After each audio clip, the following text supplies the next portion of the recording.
Reggie here, your friendly neighborhood bodybuilder and comic book collector, and I want to welcome you to another one of my live streams.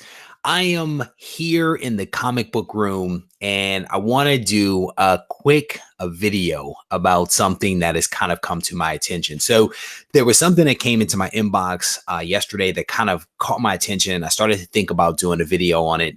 And I'm actually glad that I didn't do a video because my impression of this news has actually changed over like the last maybe 2 hours. And then another email just came in a second ago that I want to kind of give people an update on as well. So it actually works out. Sometimes when things don't go right, they actually work out for the better. So this is definitely an impromptu chat. I just decided to jump on here a few seconds ago, and I see that we have a couple of people here in the room. So definitely want to thank you guys for joining me. Brian Parent is in the house. How you doing, brother? Daniel's here. Tio's here. Young T is also in the house. Good morning to all of the comic book soldiers out there. So I was literally about to leave the house to go run some errands and things like that. And then I realized that I didn't have my wallet.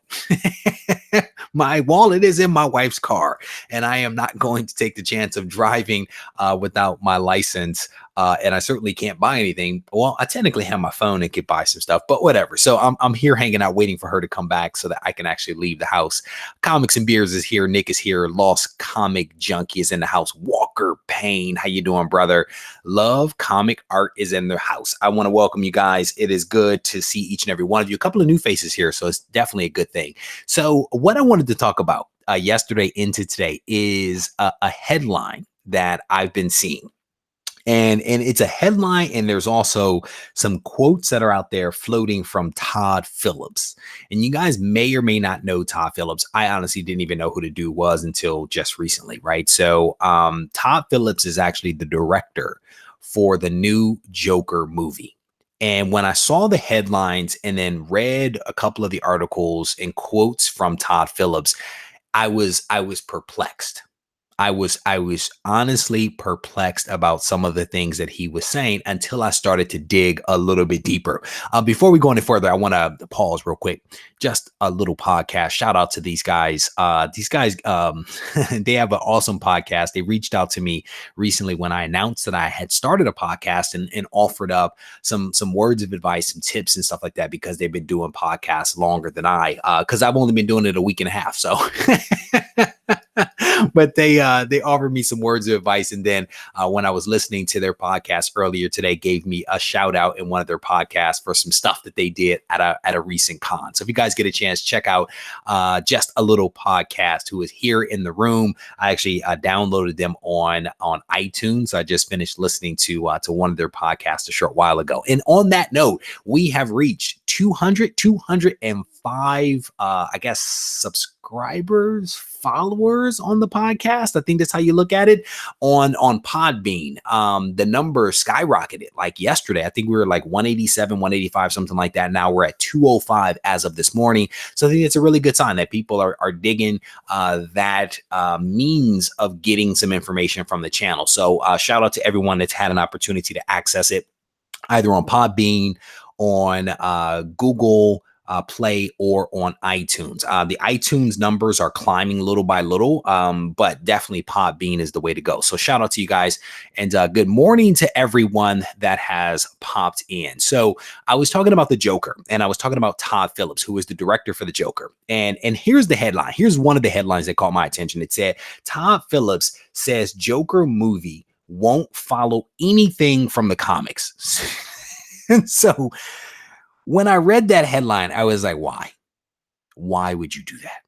80 years or more, you guys do the math, 80 years or more of fantastic Batman Joker stories, and you're basically telling me you're not going to use anything from the comics? It did not make sense to me, right? Because I understand artistic, the desire for creative people to be creative, right? To have the freedom to create something that is original and unique.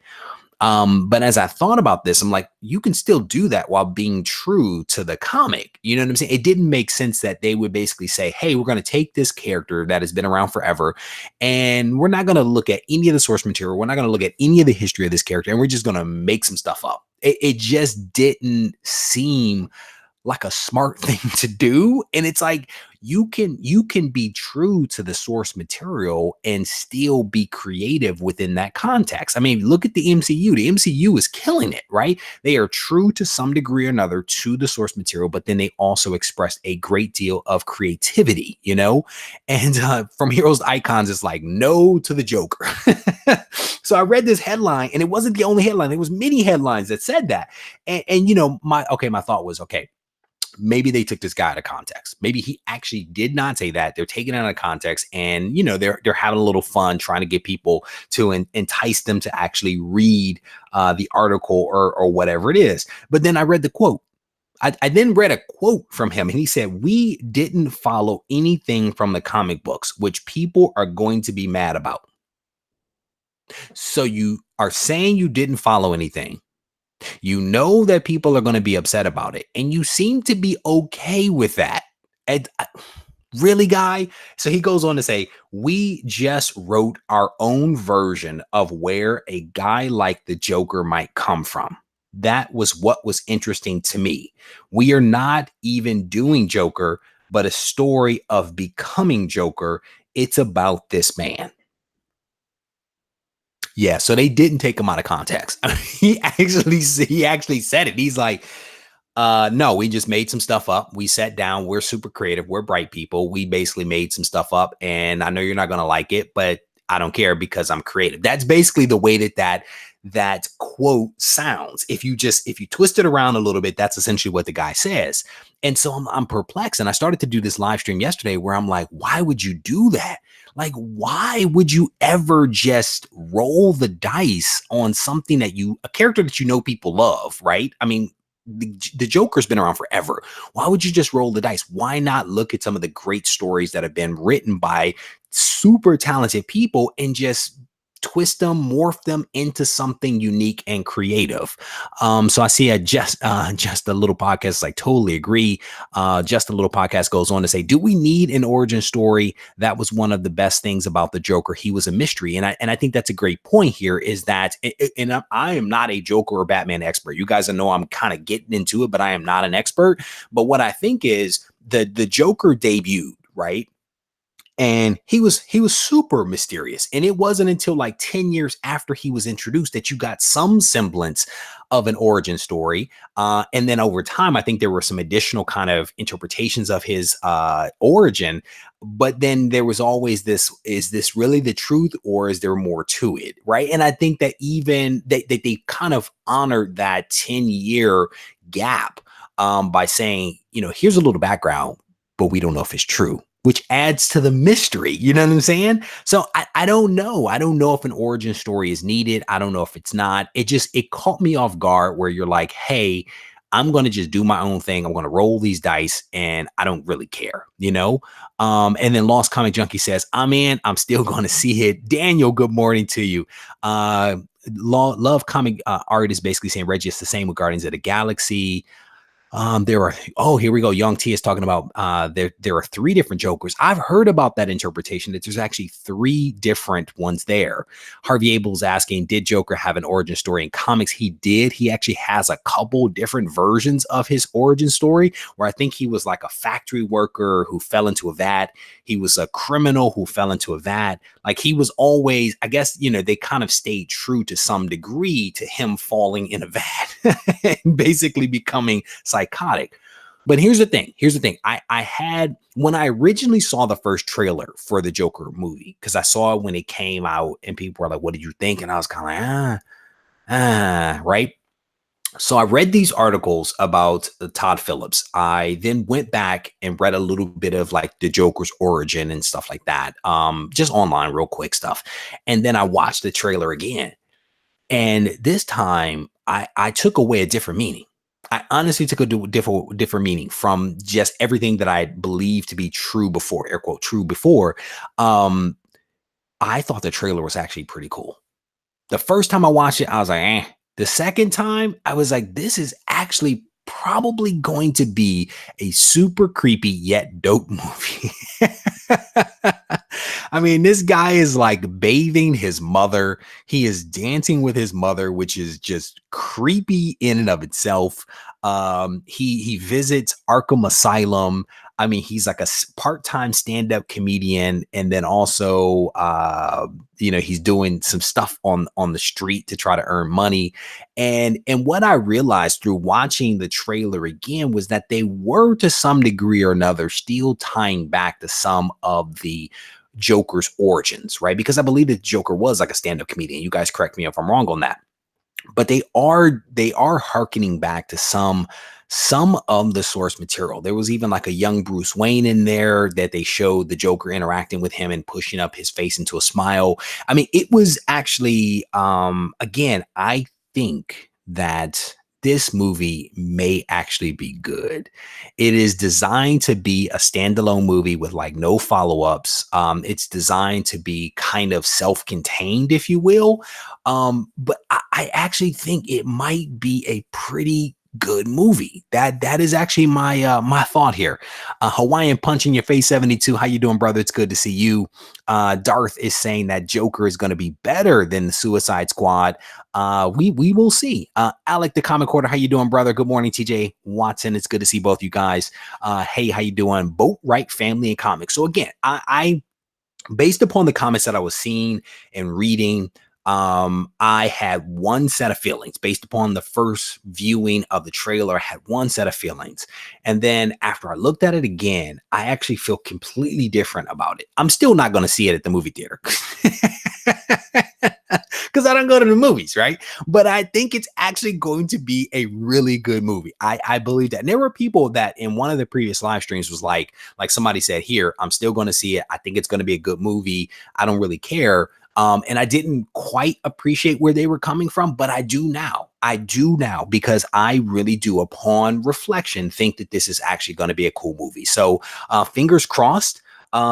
Fingers crossed that it's going to be a good movie. And what's interesting though, I think, isn't there another Batman movie coming out this year? Maybe it's next year. I can't remember, but it would be cool. I know that this is going to be a standalone movie, but maybe if it can set up to some degree or another that other movie with Batman, I think it could be really cool, because this one, I believe, is going to focus primarily on the Joker's origin, but they're going to look at Bruce, right? And so the question becomes, will this movie in some way, shape, or form point to that other movie? And I know that DC is not doing their extended universe right now because they're trying to sort some stuff out, but it would be cool if they actually found a way to kind of make some of this stuff connected, if they make this stuff kind of allude to some things that are going to come down the road. Because I think that that's one of the big successes of the MCU, is that each of the movies is fantastic by itself, and then there is that connected nature of the movies over time that adds an additional element to them that makes them really, really special. So we'll see.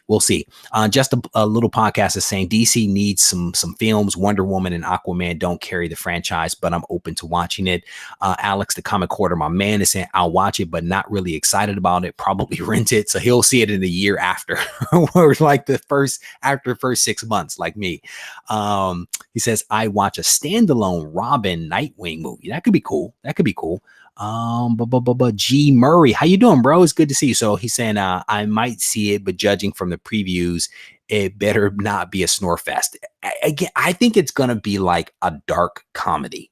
I think it's going to be a dark comedy that is going to look at the environmental factors that contribute to someone basically losing their stuff. I think that that's what this is going to be. And I think it's going to look at this dude's childhood.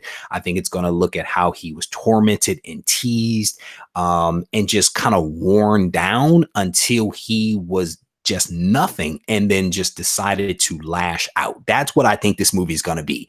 And I think it's going to look at, with like the Arkham Asylum and stuff like that. I think it's going to look a little at mental illness. I think it's definitely going to be a much darker movie than what we would see from the MCU, right? Because the MCU is very, very bright, right? Very bright and shiny. And I think that this movie is definitely going to be a dark movie, like a lot of Batman movies are. So it'll be interesting. Alvin is saying I'm not a big Batman fan, but he's going to see the movie. Hey, just a little podcast, bro. Thanks for stopping by. Get back to work. See you soon. I have no telepathy is saying, Reg, wow, you're early.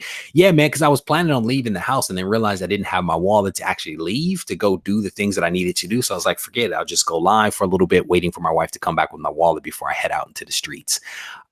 Brick Hunter is saying, I hope this different version of the Joker movie is a big success. It will be a stepping stone for Batman Who Laughs movie being made. Again, for me, and Brick Hunter raises a very good point. I am always thinking and hoping that movies are the bomb, right? And whether I go see them at the theater or not, which I don't, I still want every comic book movie to be successful.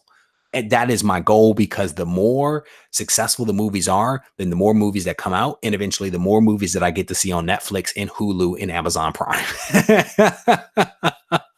I mean, that's how I look at it. I don't go to the theater, but I want to see these movies continue to be made. I want to see these characters continue to come to life. And I want to see creative people, both in terms of actors and people behind the camera, just be super creative. And so fingers crossed, like Brick Hunter is saying, I want it to be good, because it leads to other things, Rush Die Hard, how you doing, brother? It's good to see you. Oh, here we go. Lost Comic Junkie is saying this Joker film was labeled as a DC Black film, which again, I think that could be a good sign that it's going to be hopefully a little edgier, a little darker, a little more mature. And I really do think that that's what we're going to get, based upon like the actor that's been picked for the Joker. He is, like, in my opinion, like a he can pull off that dark, brooding kind of guy. You know what I'm saying? So fingers crossed. Los, how you doing, brother? It is good to see you. Thank you for stopping by for a couple of minutes. Alex, the comic quarter, is saying, yes, I call it a tragedy. You'll empathize with him and then be like, bro, you right. I think that's going to be the thing. You're gonna be like, oh, this is so sad. I feel bad for her. I empathize for him, his tragic upbringing, how he got smacked in the face by some kids with a sign. And then you're gonna be like, ooh, no. I think it's gonna be that kind of movie. So I think it's gonna be cool. Scrolling through some of the comments here, seeing what you guys are saying. No, Harvey Abel's asking a question whether I have some inside information on this comic that I was thinking about getting. The comic is super expensive, so we're not going to be buying that comic. I haven't even read it. I've looked at the reprints and I have not picked them up. I actually want to get the real thing, so I'll keep my powder dry and eventually put that on the target list to actually go after it. Here, Boatwright Family is basically saying, I'm going to go on a long limb and say he's going to be better than Heath Ledger Joker. Bro, your guess is as good as mine. At the end of the day, I want these movies to be successful. I want them to recover all of the money that they spend on production. I want the critics to like it. I want fans to like it. I want the movies to be successful. That's my goal. Joaquin is dope. More like the Joker in real life than anyone who's played him, says Darth. So yeah, I think these are all good signs. Scrolling through some of the comments here, Jeff Blue says this comes out around his birthday, because I think this thing drops in October. What did I see in here? Like October 3rd or something. October 4th is when it actually debuts. So I don't know. We'll see. The director has, he did Todd Phillips. You guys may know him better than I do. He did The Hangover, which I saw. He also did The Fighter. What else has he done? A couple of other things. There was one other movie up here. Did a couple other things. I can't find it now. May have been in another article. So it's going to be interesting to see how this thing all plays out. Brian Bigelow, how you doing, brother? He says, I'm going to see it good or bad. I respect it. All right. So we have a countering opinion from Kimball saying, I think that it's going to be hard to top Heath Ledger. And we'll see. We'll see how it plays out. Scrolling through some of the comments here. Bayou Boy Entertainment says, I cut the preview off when they showed him dancing in his underwear. He was done. Those tidy whities that was not a good look. Okay. The tidy whities was not a good look. And again, I think it goes to the creepy nature of this character. If he is still wearing tidy whities, if you are wearing tidy whities, please upgrade. That is all I'm going to say on that one. Scrolling through the comments, Ariel says it's 10 days before his birthday. Shout out to all you dudes, ladies and guys that were born in October. Shout out to all you guys. I'll do as one blanket birthday wish to everyone out there. Here we go. I thought any version of Joker would be better than Heath Ledger's version. That was not Joker. I am not getting involved in this battle because there's about to be a battle that's going to happen here in the room between the battle of the best Jokers. I'm gonna let you guys fight that one out in the streets.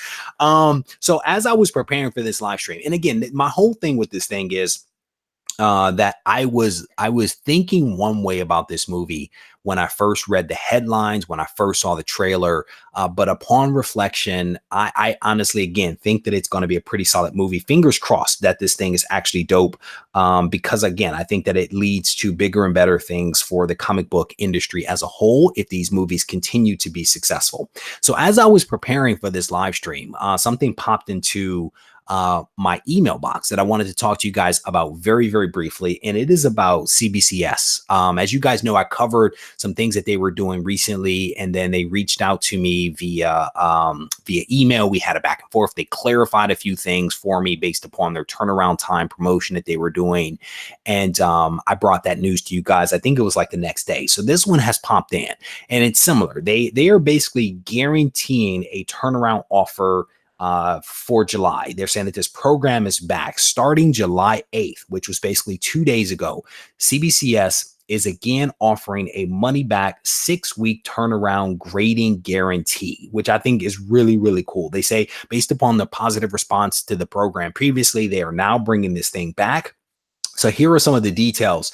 Submit comics to CBCS for grading either at a show or through the mail between July 8th and July 31st.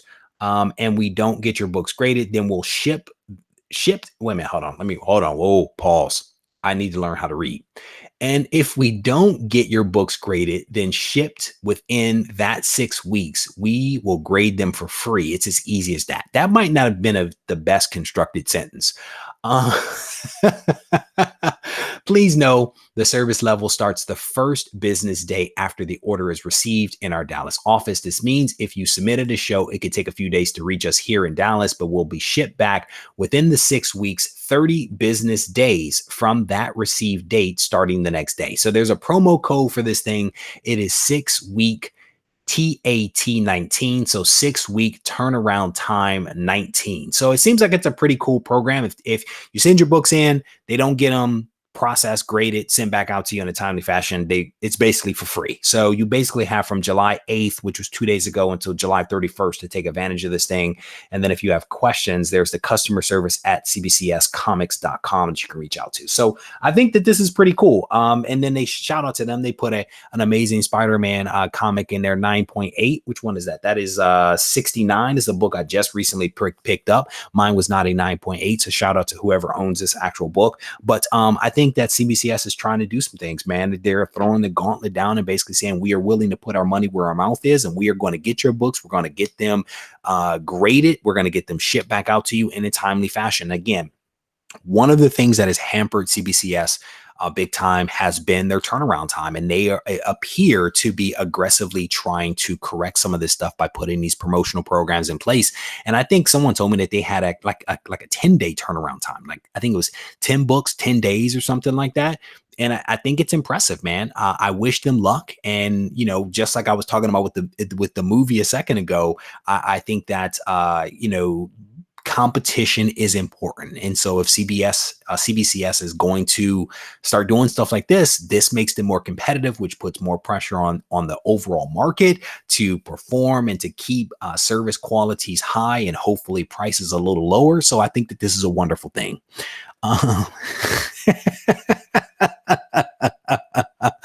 Alex, the comic hoarder, says, you get into a fight with a dude wearing whiteys, you're probably going to get cut. Oh my goodness. Los, my man Carlos is like, after the last trailer, it piqued my interest more in seeing the new Joker movie. Yeah, I think it's going to be cool, man. TJ Slabdragon, who is a big fan of CGC, is like, CBCS who? Oh man. Let's just say a good time to go on strike for more money if you're working at CBCS. That's funny. That's funny. Get that money, people. If you're out there working, get that money. All right. So yeah. So I just wanted to bring you guys that little bit of news about CBCS because I think it's really cool what they're trying to do. They're trying to again correct the perceptions around them being slow, which they were, and it's probably not a perception. It's probably the reality. But I think that they're trying to fix that, trying to repair their reputation, because they've always been known, I think, for having high grading standards, which I think is what people want. It was the turnaround time. It was the send your stuff in and then forget about your stuff because your stuff is going to be in limbo for a while. I think they're trying to fix that. And again, I think that that's a wonderful thing. So TJ is saying, I'd rather wait 6 months for CGC than same week for CBCS. Just saying. I respect it, brother. And I think that's one of the wonderful things. You guys know me. That's one of the wonderful things about this hobby is that everyone has to do what's in the best interest of their collection. And I know which side TJ's bread is buttered on, and it is the CGC side. So I respect it. Rush Diehard is like strict. I love strict grading, CGC all the way. And then Ariel's like, I feel like I'm in limbo with CGC. Yeah, brother, I told you. If this is my thought. No company is going to be able to live up to, and this is a gross exaggeration, your expectation for your book.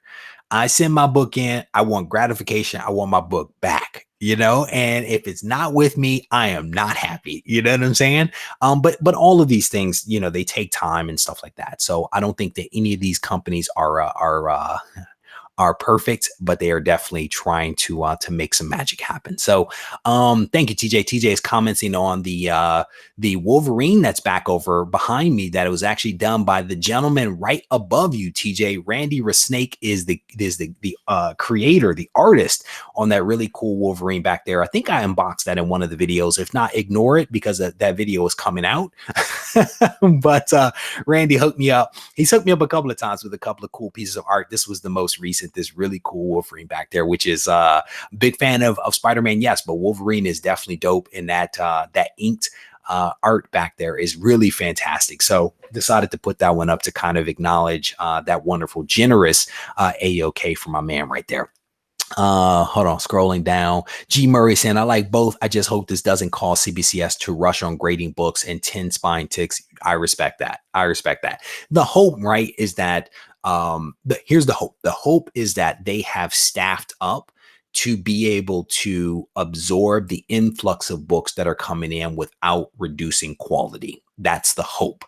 And my interactions with them behind the scenes, I think what they've alluded to is that they did several pressure tests where they put a program in place and then they basically tested their systems, tested their protocols, tested their processes, and then I'm guessing maintained a high level of quality, right? Which gave them the confidence to actually do this stuff widespread. So that's my belief. And I know that CGC does some of the similar stuff. I think they also test some of their graders and test their processes to ensure that things are working as efficiently as possible.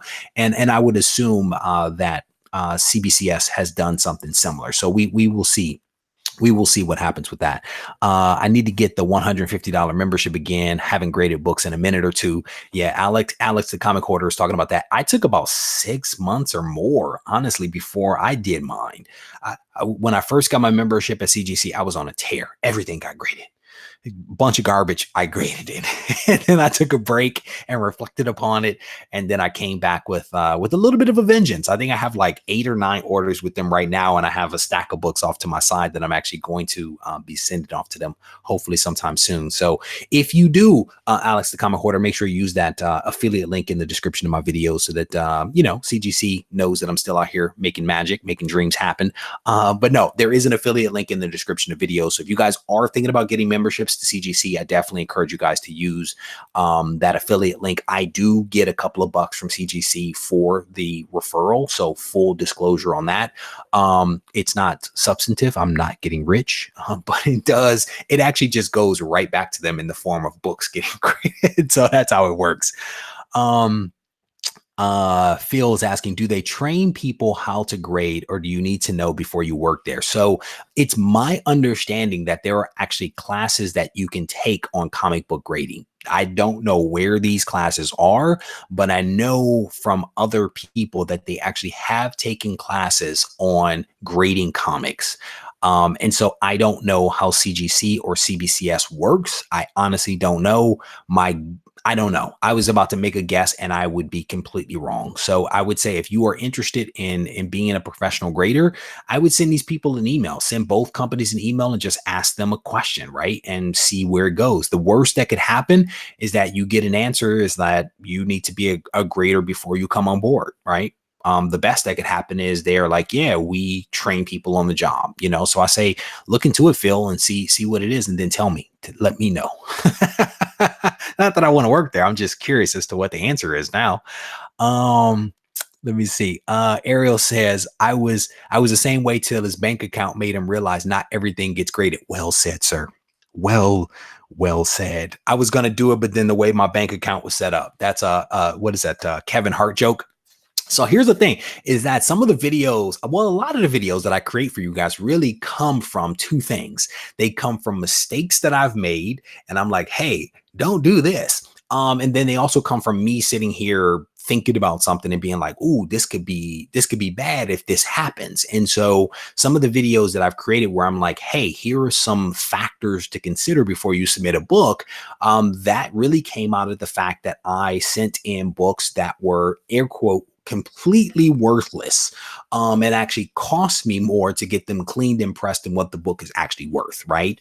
And I learned this because I made the mistake, and so I created videos to be like, hey, don't do this. Here's something for you to consider. Here's something you think about. You may want to look at this. If a new book comes out, you may want to sit on that book for 3 months before you send it in to make sure that there is actually value there. Before you send a book in, you want to make sure that you inspect that book inside and out so that you don't get a book with a big fingerprint in the back and it come back at a 5.5, which has happened to me. So, but yeah, there's a lot of books out there, honestly, that should not be, if you look at it from a head perspective, should not be graded, right? But then there are books that you send in to get graded because from a heart perspective, they make a whole lot of sense because there's some sentimental value there, right? Whether it's your first comic or remind you of your childhood or was given to you by your grandmother or your mother or your father or whatever it is, there are two reasons, if you will, two buckets. There's the head, there's the heart. And sometimes the head doesn't make sense, but then you're like, because I want to do it.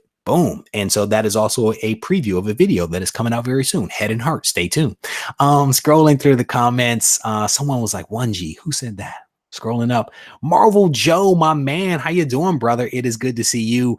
Brick Hunter says, I used the link. Thank you for that. I actually gave some people a shout out the other day that actually used the affiliate link in the description of the videos. I think right now, a lot of people have used this link over the last couple of months, and I'm very thankful for that. You know, I think 42 people have used the affiliate link for CGC, and I'm very thankful for that. I definitely appreciate the support that you guys are giving the channel. All of this stuff actually matters, so I definitely appreciate you guys. Scrolling through some of the comments, Lowe's, get yourself back to work. Shout out to you, brother, for stopping by and hanging out with me for just a little bit. Mr. Q Comics, is good to see you, brother. He said, just got back from the shop spending way too much. I am actually headed out to the shops a little bit later myself. I need to pick up Marvel Presents number 6. It is the first appearance of Wolverine's daughter. I think it's his actual daughter. I reached out to a couple of my comic shops, 3 of them the other day. And one of my guys who I almost always go to when I can't find something, he was like, bro, I had 3 of those books and I have no more. Another one of my guys literally laughed at me. He literally was like, "Bwahaha," and he was like, "So I get 3 of those books, and I don't have any." And then one of my shops was like, "I got you. I got you, and I got you for cover price." So we're gonna slide by this comic shop today, and we're gonna pick up Marvel Comics Presents number 6, the first appearance of Wolverine's daughter. And shout out to the subscriber that actually told me about it, because I can't remember who it was, and you guys got to forgive me for that. Someone sent me a message and was like, or it might have been in a live stream. It might have been a live stream. Was like, what do you think about Wolverine's daughter? I was like, I don't know anything about Wolverine's daughter. Like, first. And then there was some additional comments, and I think someone actually sent me a direct message, and I was like, well, maybe I should get on this. And I was able to track down at least one copy. I don't have it in my hands yet, but fingers crossed by the end of the day, I will have it in my hands. So shout out to you guys for always giving me a heads up on a lot of stuff that is actually happening. Bayou Boy Entertainment says, I only use CGC at conventions. I don't really trust my high dollar books being mailed twice. I respect it, brother. And I'm going to tell you, one of the things that I do is I bundle my books up here at the house. I take them to FedEx, and then I have FedEx bundle them even more. And then because I have collector's insurance and I get a signature, I feel like I can put my books in the mail and that they'll actually be protected. And then what I also do is I actually do the fastest possible ship option that there is, and it actually works out quite nicely. And another thing I'll tell you what I do is I've been using my Gemini shippers to bundle my books up, and then I put them in the actual shipper that comes from CGC with that hard, thick cardboard, that corrugated stuff. I stick the Gemini shippers right back in there, and I send that box right back to them via FedEx, and it works out quite nicely. So just a couple of thoughts on how you can potentially do it. But I definitely hear you. You know, I think everyone has to do what's best for them, but I have sent major books in the mail, and yes, it's nerve-wracking, but I also tend to do it earlier in the week. I do it the fastest shipping possible, and the goal is to have it arrive as quickly as possible and not sit somewhere like over the weekend, for example. And I certainly don't trust United States Postal Service. So yeah, that doesn't happen. Scrolling through some of the comments here, scrolling. Here, Grant is saying, I love to learn more about grading. So if you find out where and how to take the class, I love to have a vid on it. So here's the thing, Grant is raising a really good question. I probably won't take the class. I'm gonna just be completely 100% honest with you. But there is a really cool video on the channel. If you search for Regie Collects CGC or CGC Grading 101, there was actually a really cool video where I actually interviewed the head grader for CGC. And in this video, we actually talk through the grading process, how they grade, how you should grade, tips and pointers on how to evaluate a book yourself. And so if you haven't seen that video, you want to go check that video out. It's a long interview. It's like an hour long, but I think it's a really, really good video that gives people a good foundation for how to grade comics. I think if you're interested in being a professional grader, you should still take the class. But in lieu of a class, that video is actually a really good way to go. So, and I've thought about doing a grading video myself, but I'm not an expert. And then on top of that, there are so many things that don't translate to the camera when you're shooting a video. You can see them with your eyes, but when you look at it through the lens of the camera, you can't see it. And so it's really tough. You would do more describing than people being able to actually see it for themselves. And I think seeing it and holding it is really how you learn to grade. And I have people send me photos. What do you think about this? It's hard to tell from a photo, because if you're looking at a photo, what you can't do is you can't hold the comic and you can't look at it like this, and you can't catch the light to see the defects and all that other kind of stuff. A flat photo just doesn't do it justice. So there you go. But Grant, again, if you haven't seen that video, you may want to check that one out for sure. Scrolling through, just picked up 2 more Teenage Mutant Ninja Turtle 95s. Congrats on that, bro. Congrats on that. 97 says she gets her yellow bandana. Cool. I actually have 2 of my 95s actually sitting to my right over here. I actually hope to be sending at least one of them into CGC. That one of them has some bindery tears, and fingers crossed that CGC actually allows for bindery tears on this one, because if so, then I'll send in 2. If not, I'll just send in the 1, because I feel like with a press, it should actually come back at a 9.5, and I'll probably do a screener on that one to make sure it actually comes back at a 9.8. So Exploding Earth's Comic says, hi all, that's a great idea, utilizing the Gemini inside. So what I've done is I have a video. Honestly, I'm gonna be honest with you. If there is a question that you have, you can always search Regie Collects and then whatever that question is. And sometimes I will actually have a video on it. And to the point about bundling, I think I have like 2 videos on bundling right now that I've created. And I think those videos really focus on like CGC's preferred method for comic shipping. And it's basically a brick. They want you to make a brick out of your comic with like 5 comics, multiple bricks into a box, right? That's what they want. But I made that video, and then over time, I've begun to kind of experiment with other ways to actually mail comics to CGC and to other people, right? And one of those ways is basically using the CGC packaging that they send you, right, when they send comics to you, and then the Gemini shippers. And it actually works pretty darn well. I think you can fit like 5 or 6 Gemini shippers in one of the smaller CGC boxes. They fit really, really well. And each Gemini shipper can hold 5 or 6 books, depending upon how many backer boards you put in there and how thick the books are. So it's actually a really nice system, right, for being able to bring books in and send books out. So just a little tip there. Maybe I'll do a video on it. I'm not quite sure. But it's just one of those techniques that I've kind of stumbled upon that I think works really well. If you have the Gemini shippers, it's a great way to use them. And if not, then I don't know if you want to buy Gemini shippers for the purpose of sending them in. That's why the brick method still works quite nicely for a lot of people. So Comic Books 62 is making a point about ETA Nick. ETA Nick has a ton of great content on grading comics, cleaning comics, pressing comics. He's one of the first guys that I watched before I actually started my own channel a couple of years ago. So yeah, ETA Nick has a lot of really great content out there. So scrolling through some of the comments, Reggie, I watched the video, but I forgot the title of your video on which books I should get graded. Ooh, I honestly can't remember, Brick Hunter. If you send me a message, on email or Instagram, I should be able to find the video. I want to say the video is an image, a thumbnail of Thanos. I think it's a Thanos thumbnail. That's how I always find it, because I can never remember the title, because a lot of times I use these super cryptic, weird titles and I can't remember them myself. But I want to say it's a Thanos. And you can maybe search for Regie Collects CGC submission or Regie Collects CGC, and that might be a broad enough search to actually pull it in. And then if you look for the Thanos thumbnail, maybe that'll help.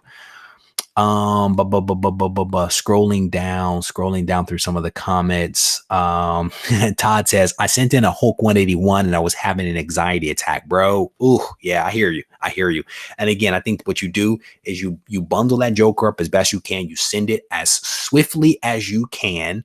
And then you make sure you have your collectible insurance. Cause I mean, that honestly, collectibles insurance gives me a great deal of peace of mind that if something like if my packaging fails, if FedEx just decides to just punt my comic, then I have something to fall back on, right?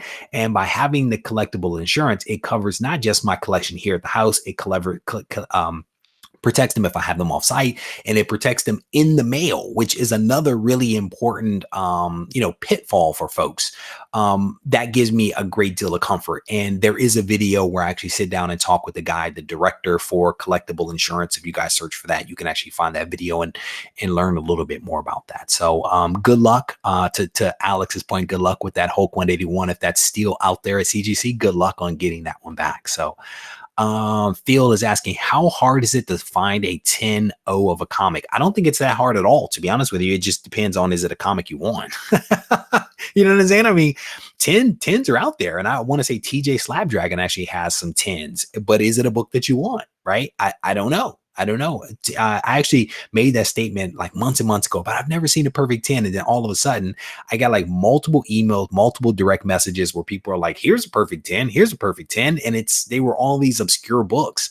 I want to say somebody actually sent me, maybe it was a Transformers a run. It might have been a Transformers run of like all perfect 10s, but I don't collect Transformers, So again, if there is a perfect 10 out there, my guess is that it's an obscure book. And if it's not an obscure book, it's going to be stupid expensive, right? Because there's already a premium on 9.8. So imagine a perfect 10, So I think they're out there. If you search on Feebay, if you go to Feebay, you can probably find a slew of books that are perfect 10s. So scrolling through some of the comments here, Brick Hunter, yeah, just let me know if you can't find it, bro. Just let me know if you can't find it because I think that that's it. So Mark is talking about he has a NYX3 to he wants to send in to get pressed and clean. Don't break the slab. Yeah, so I think that's another important thing that we actually learned. From the interviews that we did with CGC, where they were basically like, hey, if you're going to send a book in to get repressed clean slabs, then why take it out of the slab? Why not send it in? Because that's like the best protection ever. And it's actually a legitimate point that that Mark is kind of reminding me of here, right? And by sending the book in the slab, one, you're protecting it. Two, it allows CGC to actually update the census by basically taking that book out of the census, then cleaning, pressing, regrading, and then putting that book back into the census under its new grade and new ID number and stuff like that. So I think that's a really good move. So thank you, Mark, for bringing that point up. Scrolling through, what Spider-Man annuals are you still missing right now?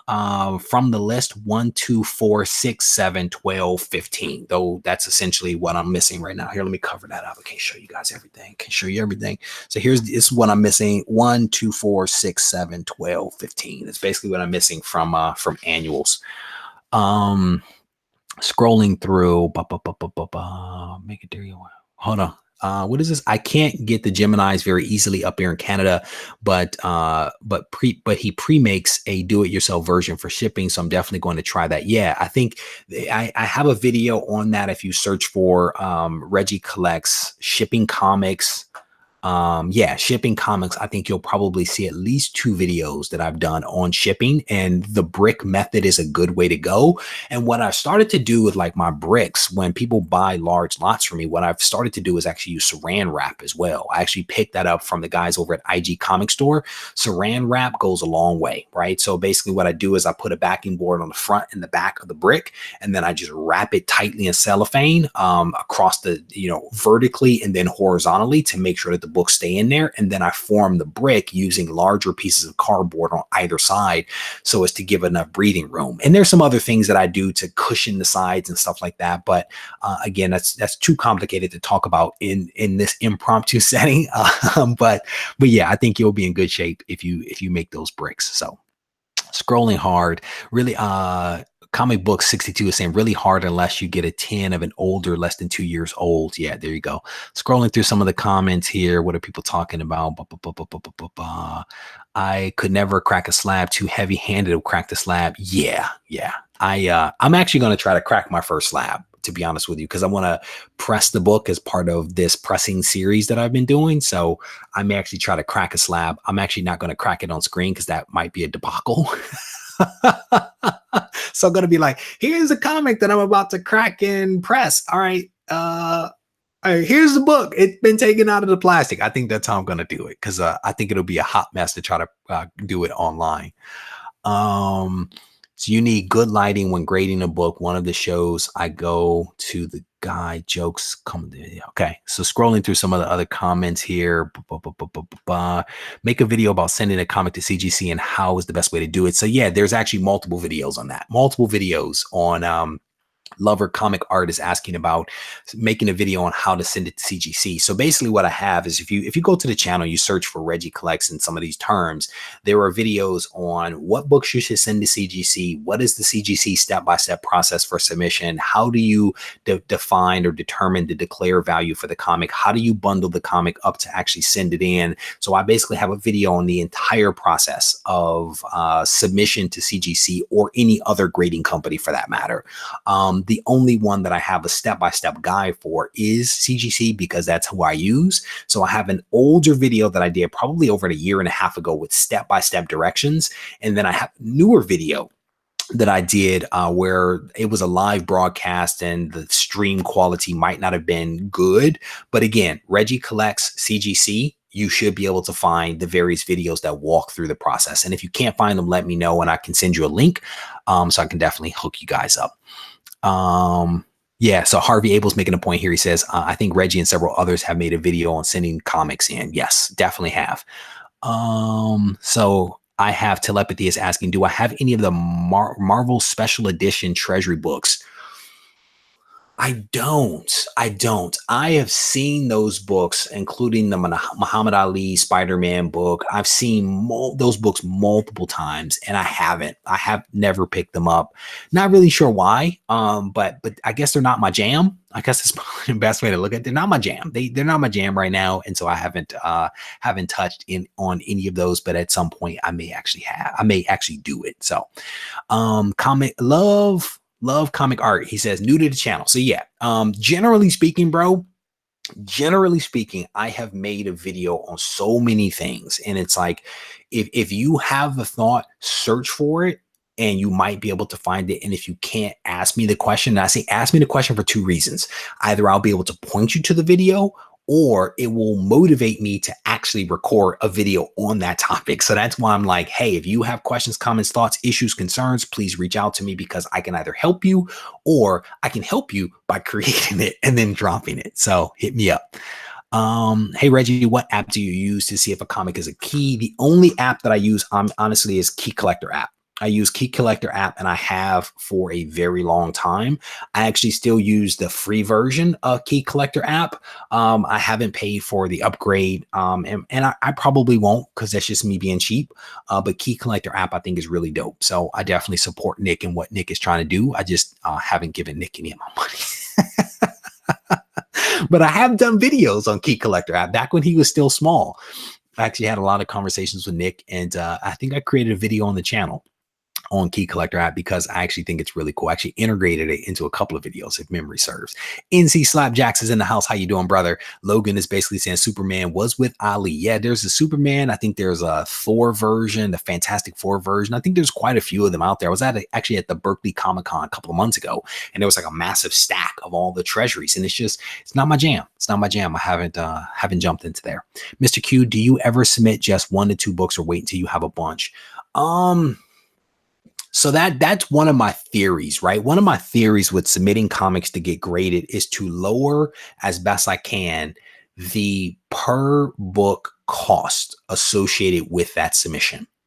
And what I mean by that is if something is going to cost me $40 to send in via FedEx, then the per book cost goes up if I'm sending one book for $40 versus 20 books for $40. You know what I'm saying? So what I tend to do is I tend to collect the books in a bin until I have a certain number of books to warrant submission.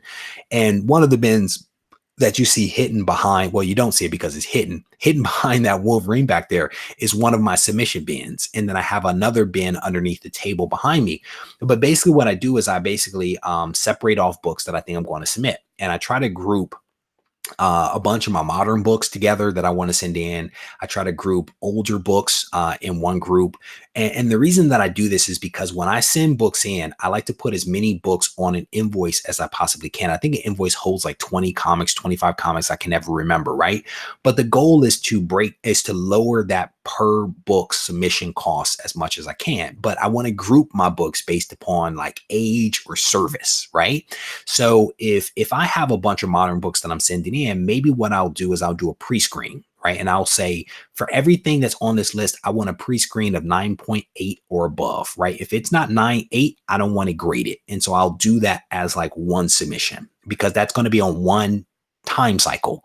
I may have some older books where I'm like, these aren't 9.8s, but I still want to get them graded, and who knows where they're going to come back at. So I'll group those books together and then I'll send them in, right, on one invoice. And then I may have modern books that are expensive books, but not 9.8s. They may be more like 9.2s. And I can either put a pre-screen on those, or I can just say, you know what, the grade doesn't matter because the value of the book outweighs the cost of getting it graded. So I may send it in a third bundle of books, right? Or a third invoice that is basically modern comics, and the grade really doesn't matter. It is what it is. So I'll take all 3 of those invoices, all 3 of those bundles of books, if you will, drop them in one box and send it in. And then CGC, when they get it, they basically break it into the 3 separate invoices that all have different processing times. Do I ever send 1 or 2 books? No, because that's just me. That's just how I operate. I like to send in a lot of stuff all at once versus onesie and twosies. So hopefully that helps. I have telepathy says he wants the Superman and the Muhammad Ali. So hopefully you can get that, brother. It's a cool looking book. I just like I said, it's just not my jam. I haven't made that jump yet, but you never know what could happen.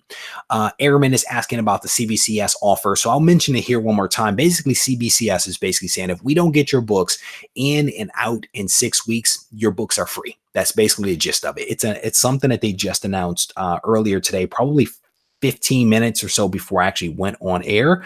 It is basically a new promotion that they're going to offer starting July 8th. CBCS is again offering a money back 6-week turnaround grading guarantee. So if you submit your books between July 8th and July 31st using the promo code of 6-week TAT19, you can be eligible for that program. It didn't seem like they put limits on the number of books that could be submitted, but you might want to read the fine print of this thing. And I'm guessing they have it on their website. It came out to me via email as one of the people signed up for their newsletter. So hopefully, if you need it, just let me know and I can email it over to you. And you can email me at Regie Collects on Instagram. I'm sorry, RegieCollects@gmail.com, and I can hook you up. So scrolling through. Young Tia said he's actually looking for a Lobo now. The Lobo, I'm guessing you're talking about the Lobo back there, bro. I love that book. And you know what? I went to look for the video where I unboxed that book because there is a video. And for the life of me, I cannot remember the video that I unboxed it in. And here's why. I think the purpose of the video was something else.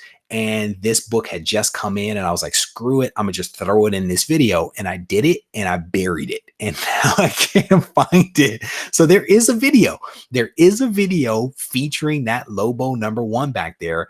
But for the life of me, I cannot find it. Cannot find it at all. If anybody finds it, if you find the Lobo video, I will give you a prize. How about that? If you find it, I will give you a prize in the US only or Canada. Oh man. Does CGC pre-screen after a press and a clean or before? I don't know. I don't know. My guess is that if you have the book pressed and clean, that gets done before the book gets graded, before the pre-screen. So my assumption is that either the book has already been pressed and clean and goes in just for grading, which would be pre-screening then grading. And if the pressing clean service is selected, my assumption is that the book will be pressed and clean first before the pre-screening and grading. So that I think that's probably they make a lot of sense when they do stuff. So my guess is that makes a whole lot of sense. But thank you for asking the question. Top of the morning, FJC81. It's good to see you. Scrolling through some of the comments here. So Young T again, good luck on being able to track down that Lobo back there. I'm actually kind of sort of looking for Lobo too. I did a quick scan of it the other day, couldn't find it, but I have an alert set up on eBay to be able to alert me to some things. Oh, a couple of things. If you got eBay bucks are now available. So if you guys haven't used your eBay bucks, you basically want to do it. I have a video I think coming out where I actually paid like 17 bucks for a really cool book because I had a bunch of eBay points. So I think that video is coming out soon. No, it won't. Yeah, it might. It might come out next week. But if you have eBay bucks, make sure that you use them. If you haven't signed up for eBay bucks, you definitely want to sign up for that. And if you haven't signed up for Ebates, the Ebates program is separate from the eBay program. You definitely want to sign up for that. And here's how these things work, because I actually use both of them. Basically, I got my eBay bucks, right? And I went through the Ebates website to eBay. I then found a book that I wanted. I bought that book and I used my eBay bucks to pay for it along with some cash, right? And basically I then got a credit from Ebates for that purchase. It was like 2% of the purchase price came back to me. And so that's how you can use those two programs together. Ebates is basically a cash back program that you have to sign up for. When you make purchases anywhere online, you get a percentage of the money back. And then eBay bucks is basically just the eBay program. It's a rewards program, right? So if you have questions about it, the links in the description of my video give you some of the details, but that's how I was able to get I think a really cool book for a cheap price. And you'll actually see the book potentially in part 3 of the pressing video that I'll be releasing sometime soon. So with that, I want to give you guys a quick reminder before I get myself out of here about this thing right here. This is the giveaway that I am actually doing for having reached 4,000 subscribers. It is basically like a viewer subscriber appreciation contest. The rules are really, really simple. I have the video up. You can go watch the video for all the details. All you really have to do is to be a subscriber of the channel, which you probably are if you're watching this. You head over to the community tab. There's a post where I'm actually like, hey, if you want to win this book, you click this thing, you click the link, you enter in your email address and your screen name, and you're in the running to actually win this book in a couple of weeks. It's super simple, but it's just a way to actually give something back to the subscribers of the channel, in addition to some of the other stuff that we do. So if you guys are interested in that, head over to the community tab, follow the directions over there, or you can watch the video and learn more about what that actual book is, because there's a story behind it. And I think it's a really cool story. So with that, I'm going to get myself out of here. Fantastic comics. Thank you for swinging by. Definitely appreciate it. Phil says, nice book. Harvey says, not to mention Ebates. But I've been using, hold on. Logan says, I've been using eBay for years and years. eBay bucks. Yeah, eBay bucks are awesome. But then there's also the Ebates program. And again, links are in the description of my videos to kind of help out with some of that. And I want to say I actually have a video on eBay bucks program somewhere on the channel, but not the Ebates. I never did a video on that, but there's some details in the video. So just use my eBay bucks for Kanto. All right. So with that, I'm going to get myself out of here. I want to thank you guys for hanging out with me just a little bit. If you need to reach out to me, feel free to do so at Regie Collects on Instagram and regiecollects@gmail.com. And yeah, if you guys look for me, I'm not too hard to find.